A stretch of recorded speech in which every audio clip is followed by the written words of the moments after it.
Sa pool sa CCTV ang pagtangay ng isang lalaki sa nakaparadang motorsiklo sa Quezon City. Ang suspect na aresto sa Rodriguez, Rizal matapos na positibong kilalanin ng kaanak niya. Yan ang marangkadang balita ni Lestor Aler. Kuwang CCTV na ito sa kahabaan ng Sergeant Esquera Street, kanto ng Scout Madrinian Street, Barangay South Triangle, Quezon City, hapon ng June 11.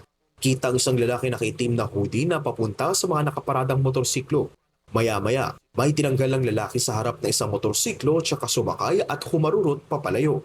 Ang nakuha ng CCTV, isa na palang insidente ng motor napping. Yung biktima natin ay nagtatrabaho sa isang construction doon sa may Sergeant Esquera, Madrinian. Pinarada niya yung motor doon sa gilid and babalikan niya sana kasi mag-inspect daw siya. Nung babalikan niya, naalala niya yung susi pala ay naiwan. Nung binalikan niya yung motor, wala na yung motor doon sa area. Agad inareport ng biktima sa pulis ang insidente. Malaking tulong yung CCTV. Simula doon sa area hanggang sa napunta kami sa Barangay Tatalon. Doon niya kasi parang may binigay o may hiniram siyang helmet sa area na yon. Nagtanong-tanong kami, nakilala namin yung relatives niya. Nang positibong kilalanin, itinuro ng mga kaanak ng sospek ang kinaroroonan nito kaya tuluyan siyang nahuli sa Rodriguez, Rizal pasado alas 4 ng umaga kahapon.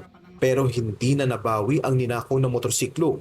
Umami naman ang sospek sa krimen. Ginawa ko kasi sadyang pangangailangan lang din po namin eh. Inamin din niya na ibinenta niya ang motor sa halagang 14,000 piso.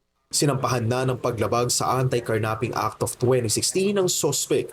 Habang patuloy na hinahanap ng mga pulis ang motor, pati na rin ang buyer nito.